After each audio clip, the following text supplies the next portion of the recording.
बताओ आप लोग। स्टार्ट कहाँ से करते हैं हम हमेशा? ओरिजिन। इसका ओरिजिन पता होना चाहिए, इसकी लोकेशन पता होनी चाहिए आपको, ठीक है, और इसका रिलेशन विद पेरिटोनियम पता होना चाहिए, सही है। और फोर्थ जो है वो इसके रिलेशंस अलोन पता होने चाहिए कि एंटीरियर रिलेशंस कौन कौन से बन रहे हैं। एंड द फिफ्थ वन हमारे पास इसकी ब्रांचेस पता होनी चाहिए। सो ओरिजिन, एब्डोमिनल एओर्टा का क्या ओरिजिन है बच्चों? कि यह राइज कहाँ से करती है? At the level of the T12। ठीक हो गया, सही है। और किस साइड पे होती है? लेफ्ट साइड पे या राइट साइड पे? ठीक है, ये हमारे पास स्लाइड लेफ्ट या फिर कहा जाता है कि slide anterior to the vertebra होती है, ठीक है। लंबर वर्टिब्रास के एंटीरियरली और स्लाइड लेफ्ट पे चली जाती है। फिर हमारे पास इसकी लोकेशन भी आ गई कि ये राइट साइड पे जाता है। फिर आती है रिलेशन विद पेरिटोनियम। क्या रिलेशन है इसका पेरिटोनियम के साथ? एक्स्ट्रा पेरिटोनियल का वर्ड यूज करेंगे इसके लिए, रेट्रोपेरिटोनियल। अच्छा, और कोई और रिलेशन है इसका? अच्छा, और सपोर्ट सिस्टम है ना, हाँ, सब पेरिटोनियल होगा। रेट्रोपेरिटोनियम है, और कहीं और एब्डोमिनल एओर्टा का बेटा जिक्र सुना है आप लोगों ने? और अगर मैं आप लोगों को यहाँ पर एक डायग्राम दिखाऊं, ये वाली, तो इस डायग्राम को देखकर किसी का और पेरिटोनियम का रिलेशन समझ में आ रहा है आपको? कोई सा भी डायग्राम में हमने पेरिटोनियम का रिलेशन पढ़ा?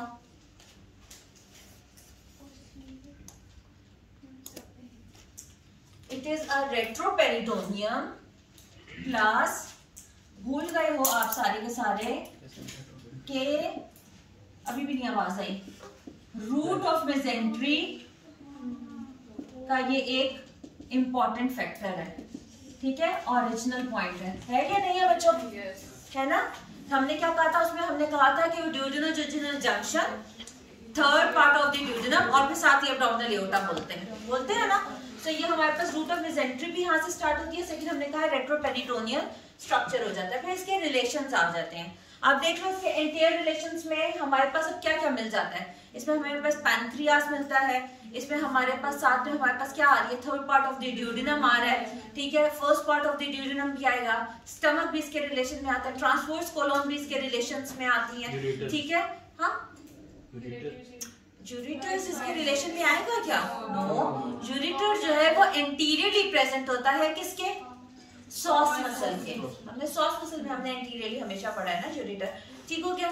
एक और जो इंपॉर्टेंट चीज एब्डोमिनल एओर्टा में आती है वो ये आता है कि पैरा एओर्टिक लिम्फ नोड्स, वो इसको क्या किया हुआ होता है? उन्होंने इसे कवर किया हुआ होता है, एनसर्कल किया हुआ होता है, सराउंड किया हुआ होता है। फिर आ जाती हैं इसकी ब्रांचेस। सो ब्रांचेस पढ़ने के लिए हम ब्रांचेस को उसी तरह ही जैसे हमने डायग्राम में डिवाइड किया है, हम उसी तरह ब्रांचेस को डिवाइड कर देते हैं, ठीक है। सो ब्रांचेस में हमने डिवीजन किस तरह करनी है? सबसे पहले तो हम पहले ऊपर से स्टार्ट करेंगे डायफ्राम से, ठीक है, एट T12 लेवल। फिर हम बनाएंगे एक L1 का, L2, L3, L4। सो एब्डोमिनल एओर्टा अराइज कर रही है इन द एब्डोमेन में ऑन द राइट साइड पे at the level of the T12, ठीक हो गया। और ये टिल इसका टर्मिनल पॉइंट कौन सा होता है बच्चों? At the level of the L4 पे इसका टर्मिनल पॉइंट हो जाता है, जहां पे ये it divides into the two parts, right common iliac artery and left common iliac artery. Further, right common iliac artery is further divided into the two branches. Inside it goes towards the internal iliac artery and outside it goes to the external iliac artery.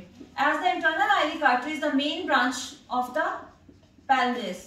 Similarwise, the external iliac artery terminated at the point of the inguinal ligament and it forms as a femoral artery.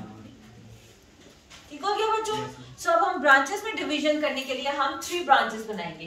एक इसके बनाएंगे anteriorly, एक हम इसकी बनाएंगे laterally और एक हम इसकी बनाएंगे पोस्टीरियरली.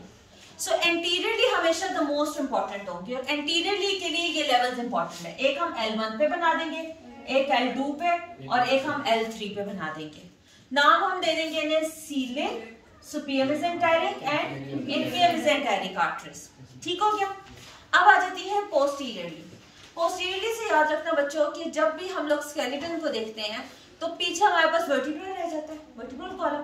तो पोस्टीरियरली वो दोनों वही आर्टरीज अराइज करेंगी जो पोस्टीरियरली उसको सप्लाई करेंगे। वो कौन सी होंगी? लंबर आर्टरीज हो जाएंगी हमारे पास साइड से। आप लोग देख रहे होंगे डायग्राम्स में कि लंबर ब्रांचेस इस तरह करके बनी हुई हैं, L1 2 3 4 5, ठीक है, ये लंबर ब्रांचेस होती हैं। प्लस हमारे पास यहाँ मिड से जो अराइज करती है, this is called the sacral artery, इसको नाम दे देते हैं मिडल सैक्रल आर्टरी। ठीक हो गया, सही हो गया बच्चों। यहाँ पर ये हमारे पास होगी पोस्टीरियर ब्रांचेस। अब आ जाती है हमारे पास लैटरल ब्रांचेस। तो जब भी हम लोगों ने इंफीरियर वेना कैवा के साथ एब्डोमिनल एओर्टा का रिलेशन पढ़ा है तो हमें ये पता चला कि एब्डोमिनल एओर्टा के एंटीरियर रिलेशन में एक और बहुत इंपॉर्टेंट फैक्टर आता है which is called the renal vein. Left renal vein abdominal aorta के सामने से गुजर रही थी। इसी तरीके से जब हम इंफीरियर वेना कैवा पढ़ेंगे तो उसके एंटीरियर रिलेशन में हमारे पास राइट रीनल वेन बहुत ज्यादा इंपॉर्टेंट हो जाएगी। व्हाई? बिकॉज वो बिल्कुल जिस तरह हम अपने हैंड्स को स्ट्रेच करते हैं तो एब्डोमिनल एओर्टा से बिल्कुल साइड से लैटरली अराइज क्या कर रही होती है? रीनल आर्टरीज अराइज कर रही है। क्या बच्चों अराइज कर रही है? Renal arteries. सो हमारे पास रीनल आर्टरी कौन से लेवल पे अराइज करेगी? L2 पे। क्यों?